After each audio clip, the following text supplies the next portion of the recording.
Bye, Mama. I love you. Ziki! Bye-bye. Bye. Where's my hug? Mwah. Hug together, everybody together. Ano? Oh no! Bye, Ziki. Bye. What are you gonna do today? No. Bye, Chase. Bye, Kuya.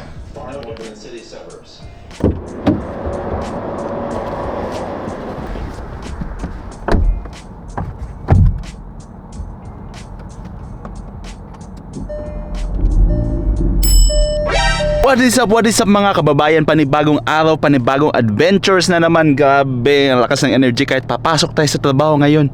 Ay. So ngayon guys, 12-hour shift tayo sa trabaho from 10 to 11. So 12 hours, hindi, doesn't add up. It's like 13 hours today. So papasok tayo ngayon, super exciting, taas ng energy. Kunwari ang taas ng energy, no? Tapos ang haba pa pala ng trabaho natin at nakakapagod yun. So ngayon guys, ibablog natin to. Samahan niyo ako sa trip ko ngayong araw na ito kasi wala tayong ibang makontent kundi dala ko kayo sa trabaho namin at ipapakita namin ang mga ginagawa namin doon. Off ni Mama ngayon kaya siya magbabantay kay Ziki at hindi ko sila makikita for the next 13 hours. Tapos probably pagbalik ko sa bahay, tulog na sila. Kasi nakakabalik na ako dito mga almost 12 na ng midnight ng gabi dito or lagpas midnight na. So yun guys, samahan nyo ako. Friday ngayon at I can't wait for my day off which is sa Sunday pa. 3 straight tayo na back to back. So kahapon natapos na yung una, ngayon pangalawa, tapos bukas ang pangatlong back to back natin. So ayun guys, samahan nyo ako. Tara, let's go!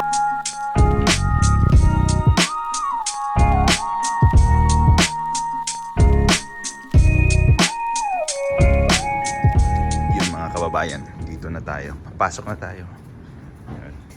Dito tayo papasok sa likod. Ito yung pasokan namin.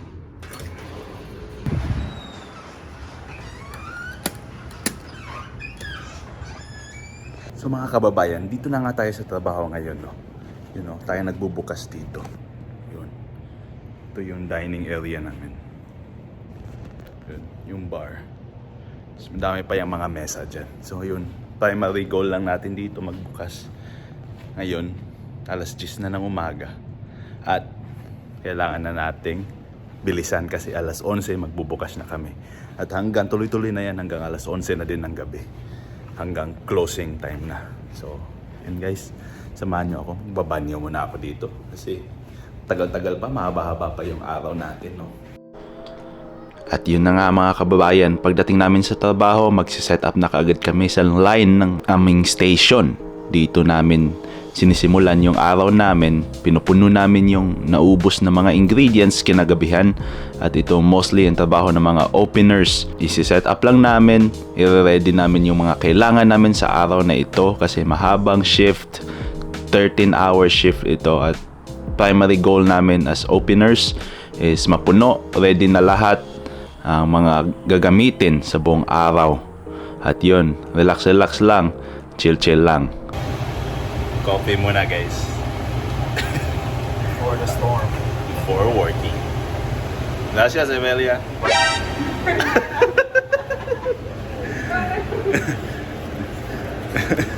It's for my movie. For YouTube. It's a movie. Mucho busy. Nada.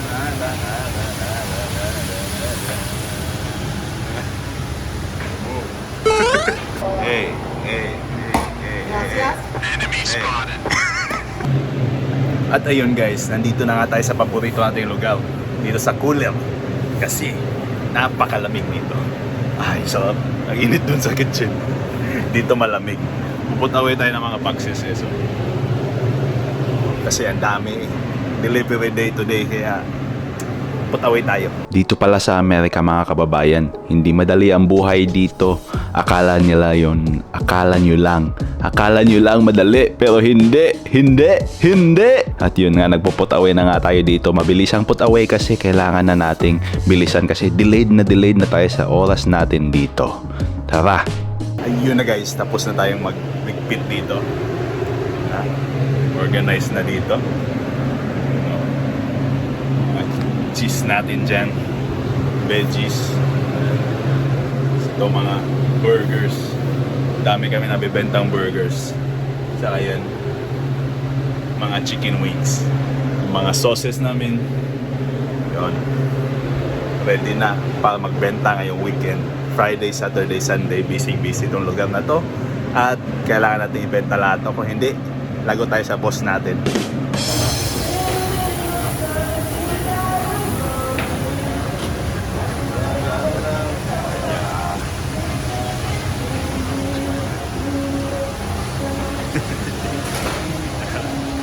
Yeah, bro.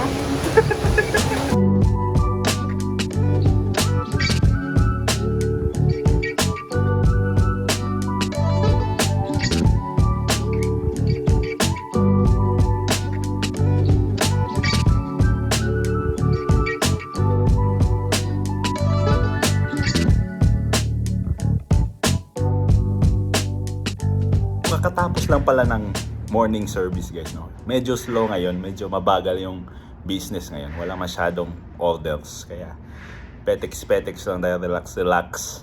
At ayun, magwe-wait na lang tayo para sa night shift naman. So ngayon currently alas 13:30, magsisimula yung next shift alas 4 hanggang alas 11. Yeah, we're going. Bye. Bye.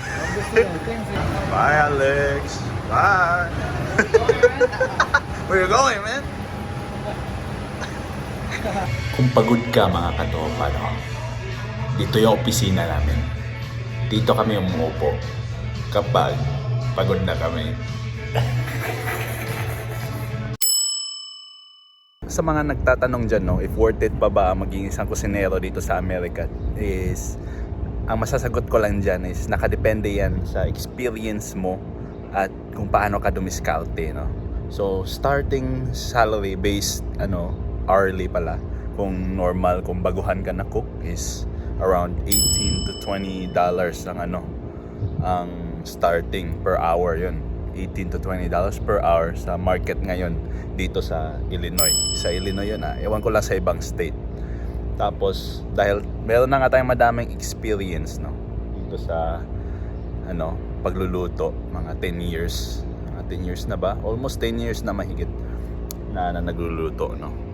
So medyo may kalakihan na yung sweldo natin, at saka dahil nga madiskarte tayo, nabiyayaan tayo ng Panginoon, no, na salary paid tayo, at nakaano tayo ng management job sa awa ng Diyos, at medyo may kalakihan yun.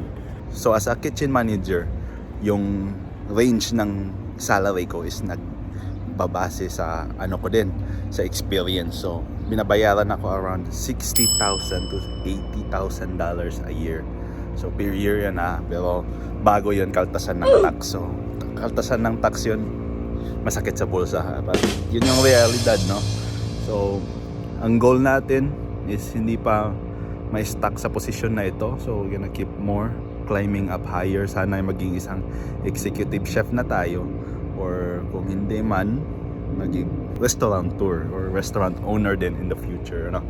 So yun yung goal guys. So yun yung mga basic salary dito hourly kung cook ka, tapos kung manager ka, at least sa mga restaurant na ganito, hindi yung fast food, yung parang casual dining na restaurant. So tara, next shift na tayo, panggabi. So busy, man. Yeah. Oh my God.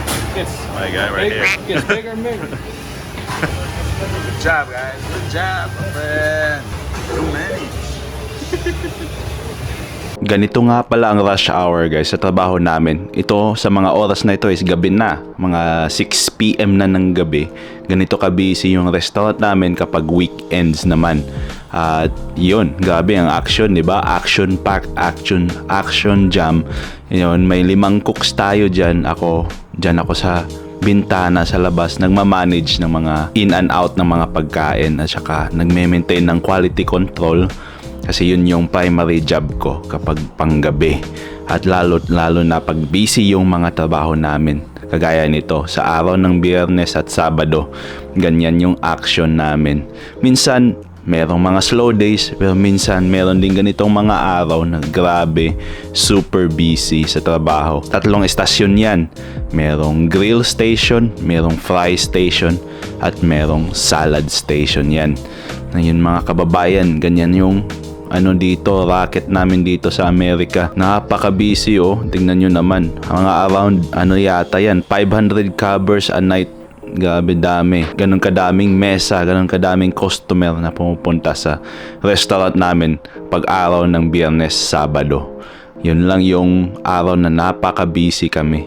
The rest of the days, petiks lang. Pero kapag busy naman, solid din kasi mabilis ang oras kapag busy sa trabaho. Kapag mabagal naman yung business, mabagal din yung oras. Kaya salamat sa Panginoon at meron talagang mga taong kumakain sa labas kasi kung wala din kaming trabaho, di ba? So ayun. So punta kayo dito sa Legends Grill and Bar kung meron man kayong mga events, no? O tignan mo naman yung kasama natin, may time pang nag-text doon. At yun mga kababayan, ganyan yun. Na-share ko sa inyo ang trabaho natin dito. Next time, gagawa tayo ng iba namang content kung gusto ba ng mga katrabaho natin na magkatrabaho tayo. Tara mga kababayan, let's go! Grabe yung busy guys, nakaraos din. Ay, grabe. Ganon ka busy guys kapag yung weekends, pag yung Friday, saka bukas Sabado. Yun yung mga ganap. Nakakapagod pero worth it kasi grabe, mabilis ang oras kapag busy, madaming ginagawa. Kaya yun, hopefully makauwi tayo maaga. Let's go!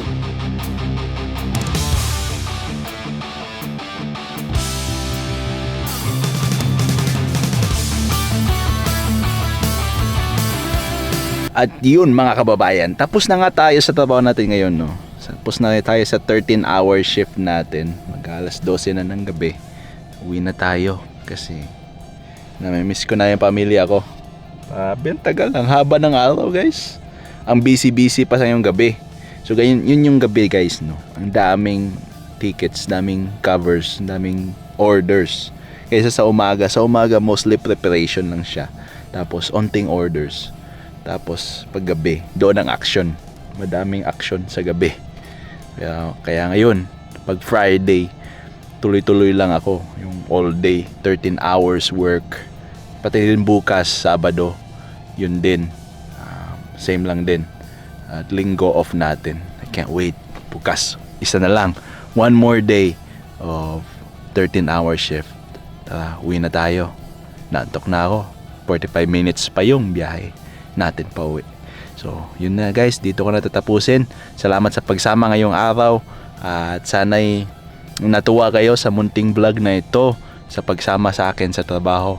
At yun yung buhay naming mga kusinero dito sa Amerika, no?